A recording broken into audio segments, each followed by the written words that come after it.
there's a lot of costs involved in it.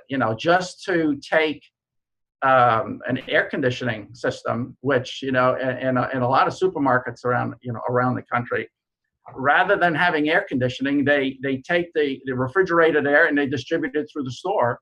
And so, but when a grocer moves out and now you got to put in a traditional retailer, you're going to have to put in an air conditioning system, and you're going to have to put in, there's piping and plumbing and things that kind of affect how a store lays out. And so it requires quite a bit of money.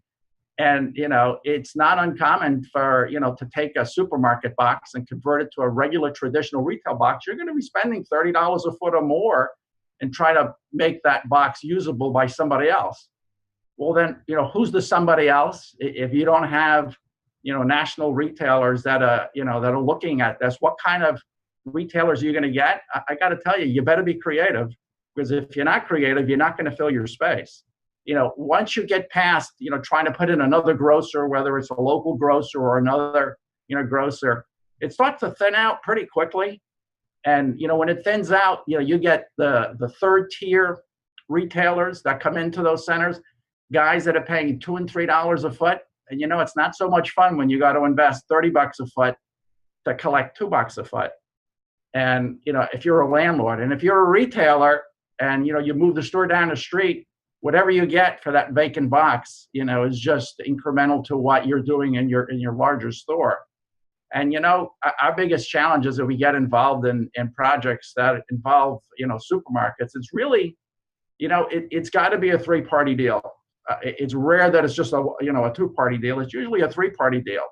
It involves the landlord, it involves our client, who's the tenant, and a third party. And the third party that we've used, and we put some of the uses on there, medical office, fitness centers, self-storage, senior living, apartments, high-rise, multi-tenant space, warehouse, fulfillment space.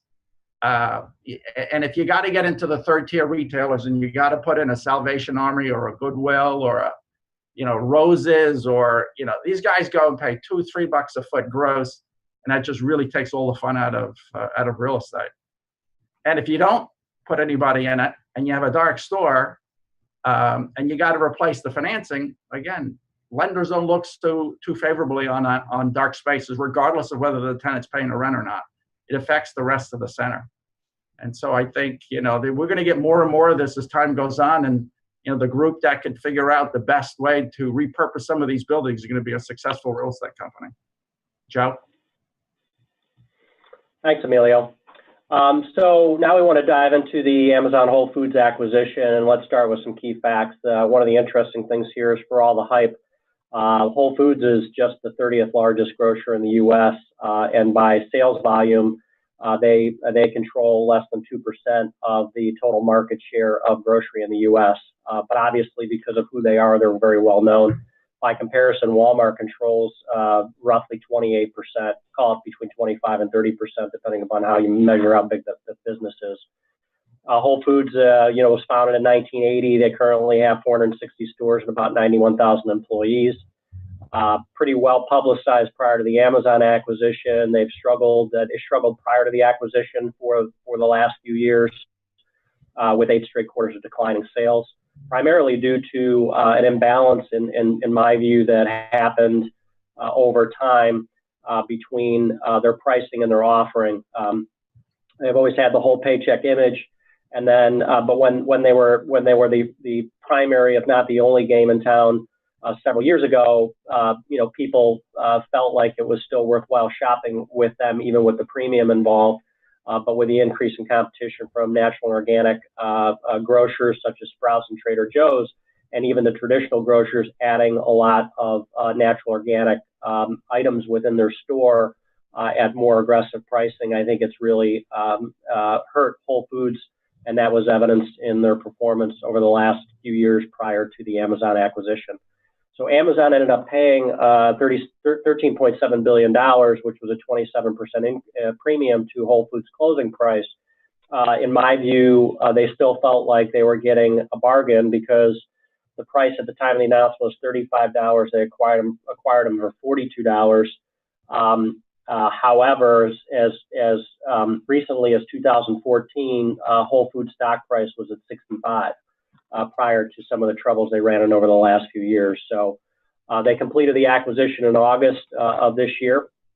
One of the things they did immediately was to announce immediate price reductions, which was a great public relations, foray that they made. Because as we've looked at various studies, including one that was completed by Morgan Stanley, not long after they dropped their prices, if you looked across the entire store, the overall price reduction was between 1% and 2% in total. So they took down certain key items, but actually other items they either left flat and in some cases maybe took a few up. So the overall reduction in pricing wasn't as nearly as dramatic as what it was made out to be in the press. So. With regard to the current initiatives they have, so there's a lot of speculation clearly on what Amazon's going to do with Whole Foods. Just some general commentary is that operating a brick and mortar grocer, it's a pretty complicated business when you've got anywhere from 25 to 40,000 individual unique items within a store. That varies by store, that varies by market, that varies by neighborhood. You've got various, contracts and agreements with vendors for slotting allowance, for promotional dollars. So it's a pretty complex ecosystem that has been developed in the grocery industry. So coming in and implementing broad-based initiatives, some are easier than others.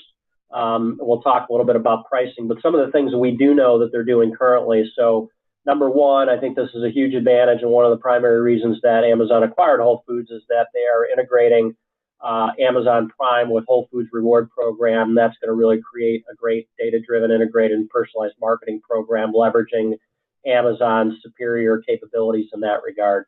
Obviously, we talked about lower prices. I think that's going to happen slowly over time. This is one of those areas where trying to go in and slash prices, given the complexity of the ecosystem, is very difficult. You never kind of know what the ancillary impacts are going to be. You're dealing with deflation in terms of your sales, which which you need in order to cover your fixed and variable costs. So it's not as easy as simply going in and saying Amazon doesn't want to, they don't need to make money and therefore they're going to drop prices by 5 or 10% across the store overnight. I think it'll happen over time as they learn more about the business, and also as Amazon brings their distribution expertise to bear to drive operating cost efficiencies so they can help pay for some of those price reductions. They have begun to install Amazon lockers in some of the stores. They've also integrated Whole Foods private label into all of Amazon's online platforms, which I think will be a powerful opportunity to drive sales.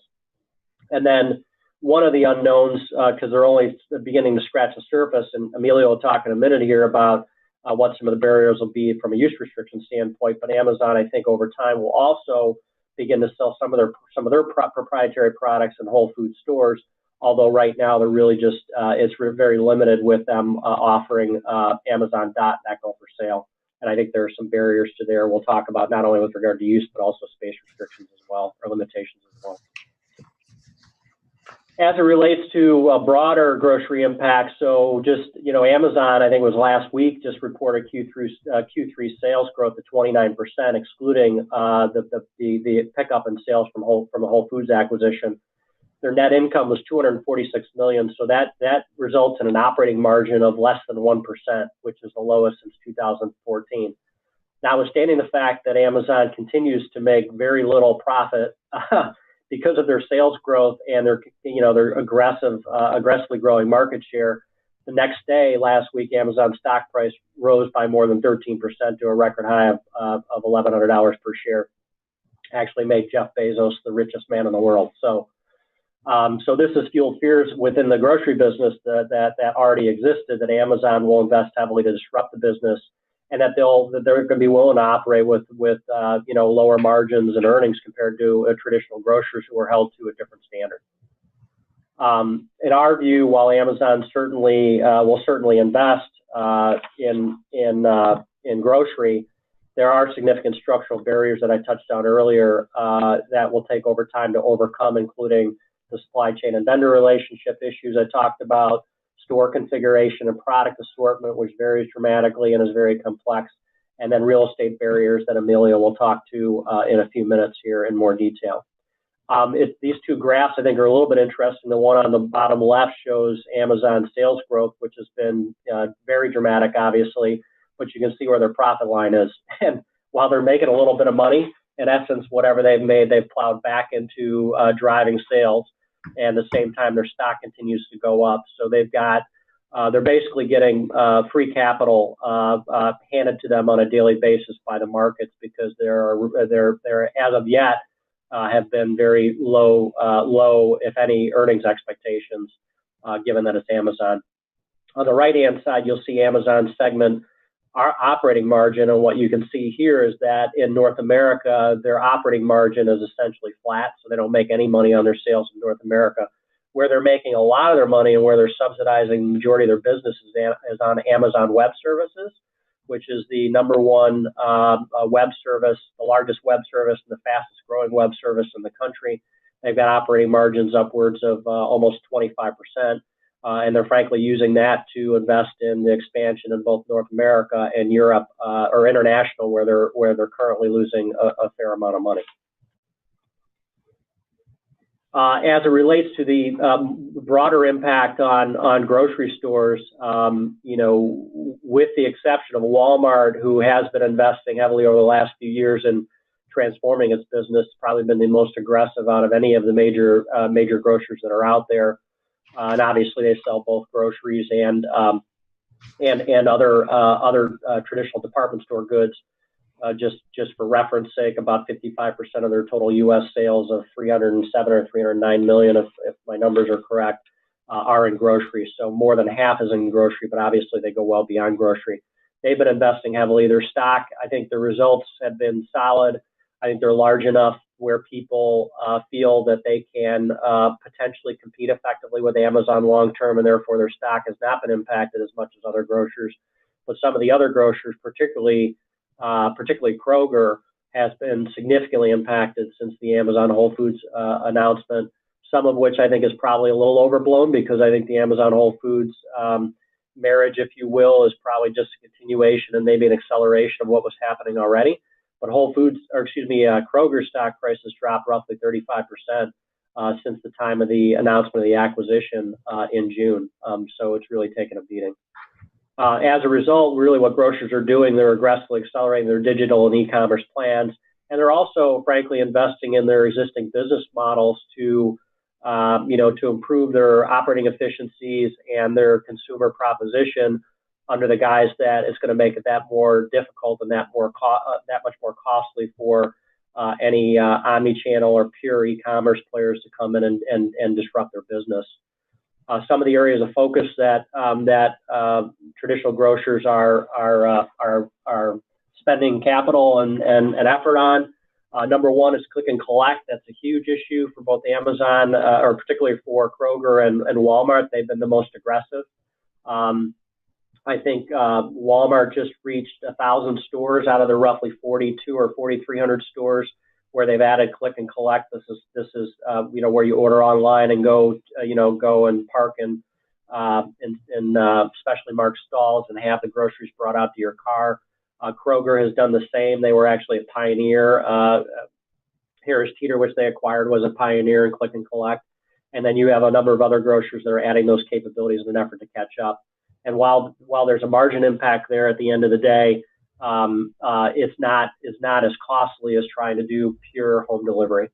On the home delivery front, you're seeing a lot of retailers get into this. Most of them are not doing it organically. Most of them are partnering with some of the home delivery services that are out there, including Instacart and Shipt. And then they're trying to improve their capabilities from a consumer standpoint in personalized offerings, loyalty programs, increasing in-store technology, to make it more attractive and efficient from a shopping perspective and offerings perspective. They're certainly investing in efficiency and trying to lower prices to become more competitive, as well as a big push and expansion in private label and specialty products, which increases your brand equity, your proprietary brand equity, and also increases your profitability, because there's obviously more profit on something that you produce on your own and sell versus that you buy through a third party, like a lot of the large CPGs who have seen their stock take a beating as well, and because of the fear around Amazon and what's going to happen in terms of the overall disruption. So With that, let's talk maybe a little bit. I'll turn it back over to Emilio about the real estate challenges that we believe Amazon and Whole Foods are going to face with all the physical real estate that they now control, mainly through leases with Whole Foods. Thanks, Joe. Yeah, as you think about this, and Whole Foods, typically from the type of sites that they like to get into, is they, unlike the traditional grocers that get into more neighborhoody type locations, Whole Foods likes to take more regional locations because they draw from a larger market, and they want to be, central to the shopping and so on. And I think with the 460 stores that they have now, their use clauses and their ability to do other things other than sell groceries, is probably pretty liberal, because as you get into these centers, you get to do them the way you want to write them, the way you want to write them gives you flexibility.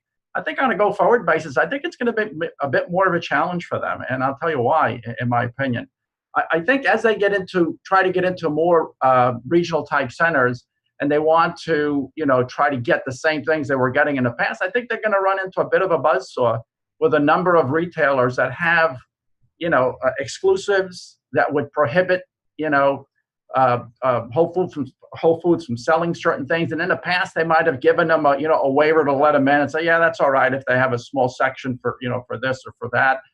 Or Target, for example, in this particular center may have some site control. So if Whole Foods wanted to get a space here and put one of those click and collect shopping corrals or whatever, Joe, whatever they're called, it's going to be a bit of a challenge. They're going to need Target's consent. And why would Target want to enable, Whole Foods to be able to compete with some of the things that they're trying to offer? Or, other retailers like Ross in this particular center, if Whole Foods wanted to have Amazon lockers, in their center to make it easier for the Amazon shopper to go pick up whatever they ordered online and pick it up in the store, they're not going to necessarily allow them to do that kind of thing, or to have offerings outside of, traditional food items, or Petco or Golfsmith, probably maybe not as much. But, there are things that, there are restrictions in folks' leases that could really control what Whole Foods can and cannot do in these centers. And I think that's going to have an impact on us. I think a lot of retailers really do see them as a threat, and they're going to try and hold them up, or try to very narrowly focus what they can do in a Whole Foods store. I mean, yes, they bring traffic. Yes, they're probably a good thing from a traffic flow. But, who knows what Amazon's going to do with them going forward. And I think that I think they're going to run into troubles with other retailers giving consents, because they have control either through the site control, so their ability to do something with the site, whether it's signage, whether it's entries, whether it's whatever it is. A lot of retailers have site control, and that's going to be a problem. Retailers have use restrictions, and that's going to be a problem for them. I don't think their ability, which may mean, Joe, that they may need to get into some more neighborhoody type locations, or try to build freestanding stores outside of some of these power centers that they like to get into. It's just going to be a challenge for them to get into some of these centers. And I think going forward, they're not going to be as free to open up as many stores as they'd like. So yeah, and I would add, Emilio, it's a great background. I would add a couple of things. Number one, there's been speculation on whether Amazon's going to use Whole Foods to do Elmos as a mini fulfillment center, and they're going to add a lot of Amazon product that's non-grocery. There's physical restrictions or limitations on the way these stores are designed, both from a loading area, from a backroom storage, freezer and cooler space, and even from a sales floor area. That's really gonna limit their ability to do that in our view. And then secondly, Amazon, actually their CFO recently announced that they're going to be testing a number of different formats. So we expect that their growth in the grocery business is not just going to be through Whole Foods. They've got a couple locations that are open as Amazon Fresh Pickup, which is really primarily a click and collect type location. So it's a mini 30 or 40,000 square foot kind of mini warehouse fulfillment center where people order their groceries online and come and pick them up at the store, but they don't necessarily have retail area that you can go in and shop at. They could do that. They may expand that in addition to the Whole Foods footprint. They may do some hybrid, right? So maybe you've got 10 or 20,000 square feet of retail space. You're selling high turnover items that people, milk, eggs, bread, etc., within that area, maybe some fresh product, and then you also have the online pickup. So I think they're going to be experimenting with a number of different formats, and I think to Emilio's point, with some of the limitations that they'll have on the existing Whole Foods real estate, they're going to need to and want to do that to expand their market share beyond the 1.5% to 2% that Whole Foods currently controls. So I think that'll be interesting to watch as well in terms of how that evolves here in the coming years. Yeah, Joe, and you couple that with the fact that Kroger has what, 2,700 stores? 28, right? Yeah, and Albertsons has over 2,000 stores. And in order for them to compete and to be able to get into the neighborhoods that they're going to want to get into, they're going to need to expand their footprint. Because if they want to be convenient to the customer, you have 2,800 locations, and in some of these markets, Kroger or Albertsons really does dominate those markets. What it does do is it signals anyway that, at least for the foreseeable future, if somebody wants to be a real player from a market share standpoint in grocery retail in the U.S., they're going to have a physical store presence. So that's a positive for people that are predicting the ultimate demise of physical grocery stores. So with that, I think that's kind of a wrap up.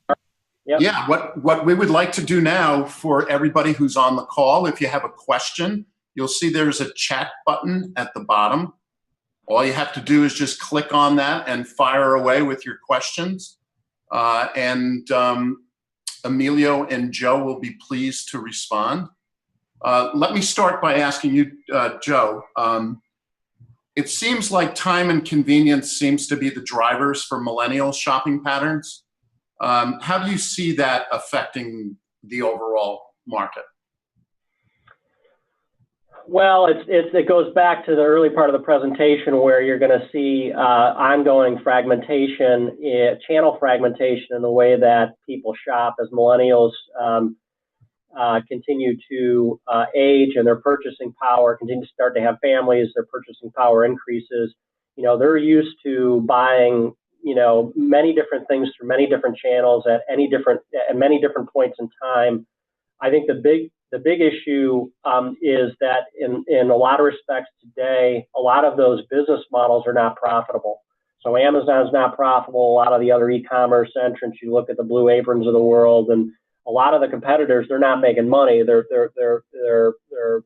business model is predicated on growing market share and at some point in the future earning money, but they're not today. And I think we've set that has set a consumer expectation that you can order through these many different channels and in many different ways, and basically not pay much, if any, of a premium beyond going into a traditional grocery store, which is a very efficient operation because it's built over many years between warehouse distribution all the way down the sales floor. So right. At some point, we'll have to see how that all plays out. All right, here's a question from Joe Oberweis to the panelists. If you had to distill Amazon's strategy behind acquiring Whole Foods to a sentence or two, how would you articulate it? That's a challenge. I never responded to any question in a sentence or two, as Peter and Emilio will attest. I would say what I said earlier. I think Amazon realized that they are not going to be able to be a meaningful player in grocery retail, which is a $600 billion business. So they want to get in without having a brick and mortar presence. And this was an opportunity for them to acquire a well-known brand at a relative discount price, given their recent struggles, and they took advantage of it. Now they're trying to figure out how they're going to, what they're going to do with it, if you will. Okay. Here's a question from Chris Underwood. What is the Amazon locker concept? Explain what the Amazon locker concept is. You go online.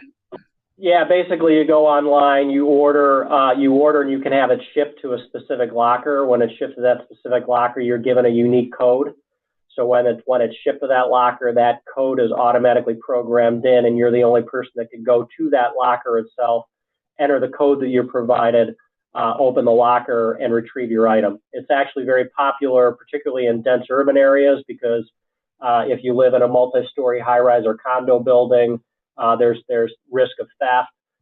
So it's actually very popular for people who live in dense urban environments who would rather pick up their packages at the local grocery store or somewhere else through a locker system as opposed to having it delivered to their door.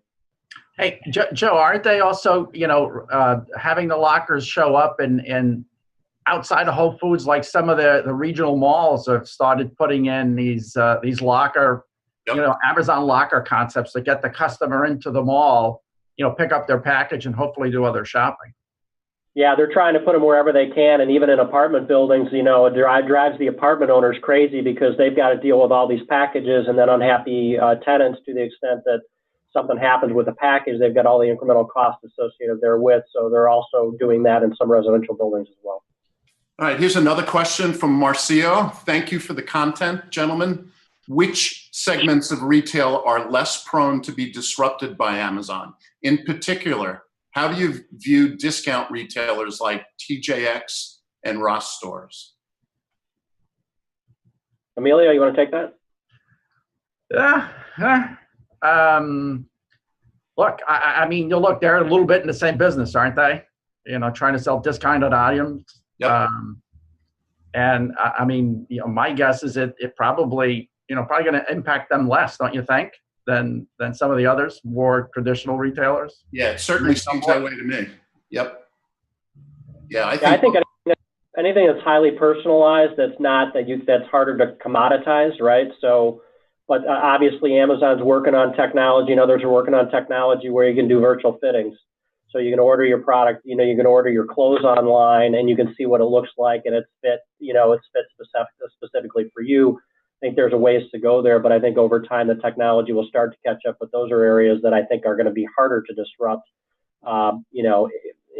Groceries, one of them, particularly as it relates to fresh product for obvious reasons. So fresh prepared foods for obvious reasons. So. Okay, here's a question from Greg Floyd. Most Whole Foods locations tend to be urban. What do you think the ultimate strategy for Amazon Whole Foods is beyond urban centers?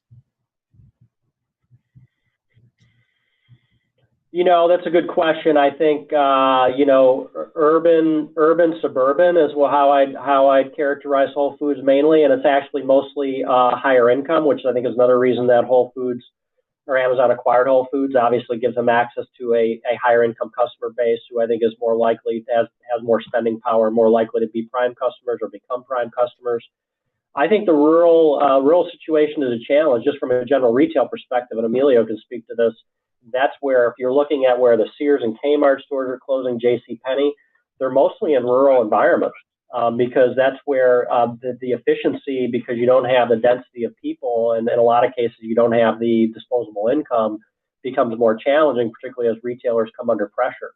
So how that ultimately translates into paying for the cost of delivery, which is much more costly in those environments, I think remains to be seen. So I wish I had a clearer answer on what their strategy is. I don't necessarily know how they're going to bridge that gap at this point, frankly. Okay. All right, here's another question. Right now, Whole Foods' buying is very decentralized. Do you see Amazon changing this and creating more centralized buying of all items, grocery and non-grocery, to save costs? And if so, when? It's already happening. So Whole Foods announced even before the Amazon acquisition that they were going to begin to centralize purchasing of some items that they felt were not going to, that they could obtain, they could obtain synergies with from a purchasing perspective, but that wouldn't disrupt the individual neighborhood type of location or merchandising that they were looking for. In addition, as Amazon's come on board, they also announced in the last month that they weren't going to allow vendors to go in the store, local vendors to go in the store and actually sell product directly through the store manager, which Whole Foods had allowed in the past. So they pretty much banned that as well. So the key is they're going to have to strike the right balance. They don't want to lose who Whole Foods is. And if you tried to centralize everything, I think you would quickly go there and become commoditized, and it wouldn't have the, panache and the specialty nature that they have today, unique nature they have today on the one hand. On the other hand, I think they do have to drive some efficiencies there if they're going to become more price competitive, which is critical given the fact that as of today, the average Whole Foods is about 15% higher priced than a traditional grocer. Here's another question from Stanley Fleischman. Do you see Whole Foods going into food service, supplying restaurants? Not in the short term. I think they have too many other fish to fry with regard to traditional grocery. And that's a whole different business model. You're talking about building and running commissaries. Actually, Whole Foods ran commissaries up to a couple of years ago, and they got out of it, particularly with not only the cost, but also I think they had some foodborne illness, some food scares. So I think they outsourced that a couple of years ago to a third party. So if anything, Whole Foods has kind of gone in the other direction. So I don't, and maybe at some point they'll branch into that business, but I think they've got too many other green fields, if you will, to try to plow before they look at going in that direction, in my view. Okay. Dennis Grawl to all panelists. How will Whole Foods handle expansion of bricks and mortar locations? Do you have any information on backing away from currently planned new locations? Joe, weren't they backing away from expanding their footprint prior to the acquisition? I mean, they had already started kind of backing out of deals or slowing down their expansion. I'm not sure, what it's been, since the acquisition. Well, their strategy prior to the acquisition was that they only wanted to build mostly replacement stores. They wanted to build larger stores in the 50 to 60,000 square foot range. And as part of that, they were closing some of their smaller stores. If you remember, some of the older Whole Foods stores, right. Some of the Whole Foods stores they acquired are only 25 or 30,000 square feet. So that was their strategy going in. And then in addition, they had built a handful of these Whole Foods 365 stores. I think for the most part, they put that on hold. It's questionable as to whether or not that's going to be a successful format. I think they actually closed one recently in Seattle, and they had maybe another one they put on hold. But so I think the word on the street is that they're actually still looking for new locations or continuing with the real estate plan. But I think that'll evolve over time. Yeah, and you know what? As we mentioned a little bit earlier, I think it's going to be a bit of a challenge for them to get into some of the centers they were used to getting into, and some of these regional centers. I wonder if they don't, start doing more freestanding build. Ground up locations, right. In regional areas, but a bit more challenging to kind of get those kind of locations. Either that, or maybe they start getting into some of the more neighborhoody type locations, more like the traditional grocers. And potentially owning the real estate, because then you don't have right. all the lease restrictions associated therewith. So you have a lot more flexibility on what you do right. with the, which is actually what Walmart has. Walmart owns the majority of their locations, so they don't have to deal with landlords if they want to add a click and collect facility in the parking lot right. in most instances. So, and they hadn't done much of that before. I mean, much of that, they depended on the developers and the landlords to do most of their, their sites for them, and didn't do as much in the, buy to own kind of thing. That's right. This is a really interesting question from Benzie Ronan. Is it worth calling out that Amazon received liquor licenses for 40 states by purchasing Whole Foods? They will now be able to deliver liquor to homes from the Whole Foods stores. Liquor's a $200 billion business.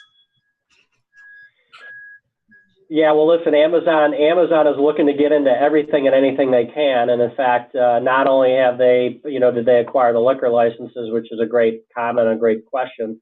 In addition, there's been a lot of publicity lately on the fact that they've applied for pharmacy licenses in a number of locations or a number of states. Pharmacy business is $400 billion a year. So, how ultimately they might get into that business is a lot more challenging because there's a lot of structural barriers and a lot of complexities within that whole ecosystem. But I think they're going to be looking to expand in all of the above. Okay, here's another question for the group from Andy Cohen. At what point, if any, do you see the power shift from retailers over to individual brands? As e-commerce grows, it will be less valuable for brands to invest in having physical presence in the stores. It is very expensive for smaller brands to buy shelf space through free fill or co-op spend. And those emerging brands fuel much of the growth for retailers. What do you think of that, Joe? I think in some respects the internet may help some of these brands actually find a footing, particularly as the percentage of online grocery sales increases. As I mentioned earlier as well, the other major trend is that most grocers are investing heavily in developing their own private label, which has all the CPG companies, the Krafts and the Unilevers and the P&Gs of the world. Their stocks are suffering and they're struggling to grow sales. So I think that's probably the bigger threat to the industry. And they're trying to innovate with new product accordingly, because obviously just continuing to sell product the way they have in the past is not probably going to be successful long term, as they have to compete with the growing private label that companies are developing and implementing within their own stores. Okay. Here's another question. Does Amazon plan to develop the grocery business in Europe? And will we see acquisitions too, like Carrefour or others? I think it's pretty clear they want to expand internationally. To be very frank, I'm not as attuned to that, because our focus is on U.S. grocery retail. But I do read various articles. I think it's pretty clear they want to expand. I won't be surprised if there's an acquisition at some point in the offing. I think some of the bigger players, that's a pretty big. Those are pretty big companies to swallow, so they might try to find somebody who's a little bit more of a specialty player that allows them to get their foot in the door and they can use as a platform for future expansion in Europe. And I wouldn't be surprised if that happens over the next couple of years. But definitely, from everything I've read, they clearly have their sights set on international as well. Okay, here's one other question. Being the leader and largest online retailer, aren't the main reasons for Amazon to acquire a brick and mortar retailer being the delicate handling of food, freshness, shelf life, et cetera, as opposed to books, toys, electronics, et cetera? A clear indication that e-commerce will be increasing in most industries at a pace much higher than that of the food industry. I think it's a great question and a great comment. I think it's spot on. In fact, if you read surveys, most people who order groceries online, there's a high percentage that are not happy ultimately with their purchase, particularly as it relates to fresh product. It is so difficult and so costly, particularly when you're looking at the last mile issue to deliver fresh products, do pure home delivery with fresh products and do it very effectively without charging a huge premium, which the vast majority of the public isn't able or willing to pay for.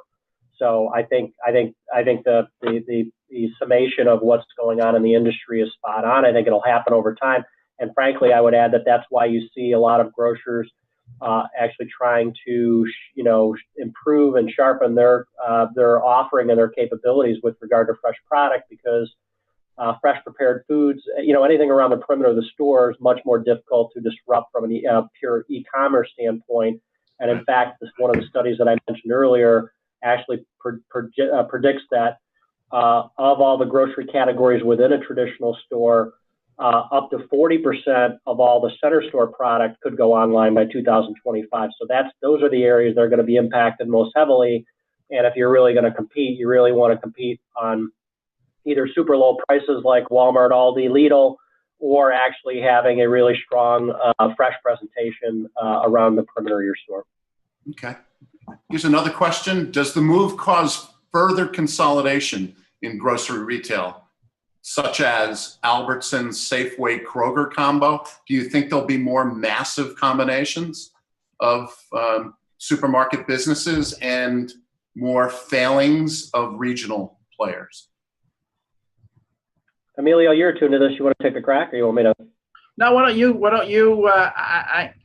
I think that if there's going to be consolidation, in my eyes, it's going to be more the, some of the smaller and regional guys are going to be acquired. Right. Because they're not going to be able to compete as effectively as some of the big boys like Albertsons and Kroger and so on. Size is going to matter here. And if it's going to be, delivery of fresh product or click and pick up, the more locations and the more you can dominate a market and really cover the market, the easier it is going to be to compete. And I think it's going to be the smaller and regional guys that are going to be eaten up. Yep, that's exactly right, Emilio. Okay, here's one last question. Do you believe their target customer will remain to be the high-income individual with large amounts of disposable income, or do you see that changing over time, the Whole Foods customer and Amazon connection? It may change, but it's not going to change dramatically, and it's not going to change overnight. And I don't think you'll ever see Whole Foods be a middle market, or lower middle market retailer. I think the way that Amazon will attack that market is through other formats. Great. Okay. Man, I'll tell you, we've been getting lit up with questions here. It's great. It's great. Let's see. Yeah, I think we've covered just about it. Let me just make sure we didn't miss anything. A lot of folks were keying in questions. Here we go.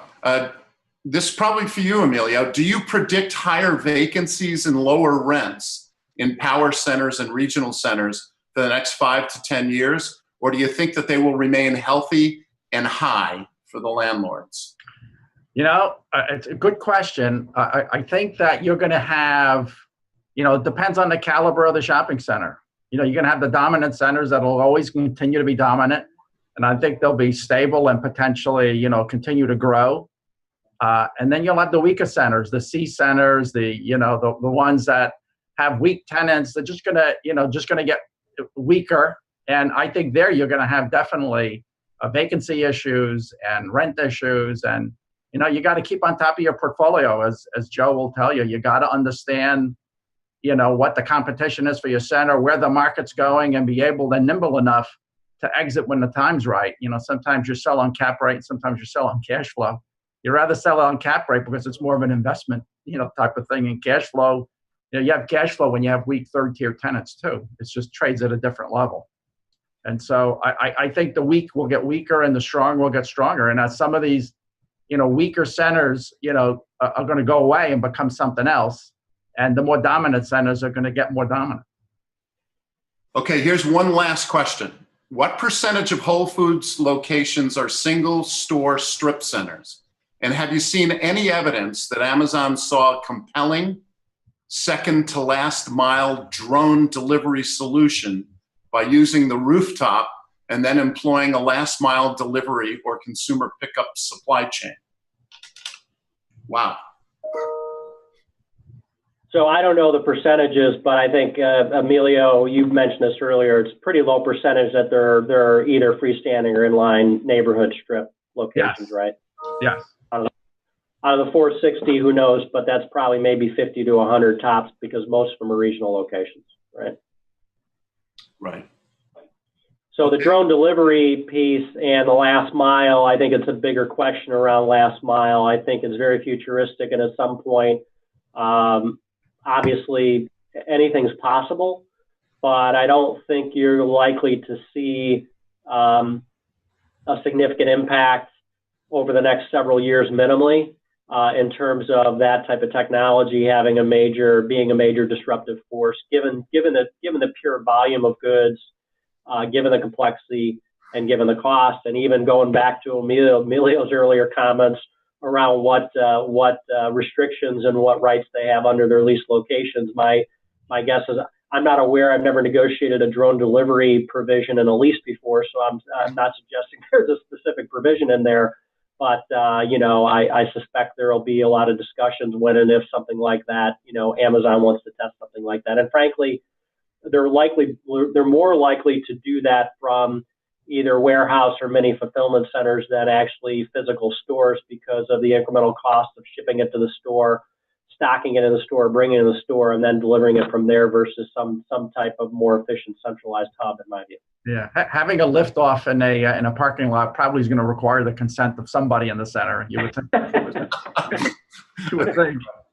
Can you speak to, here's another question. Can you speak to meal kit versus heat and eat subscription services? Do you see them still being around in 5 years, or will retailers ultimately offer something similar in store?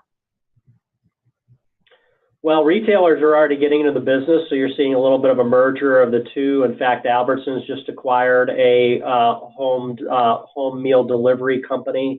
Forget what they paid for it in the last month or two.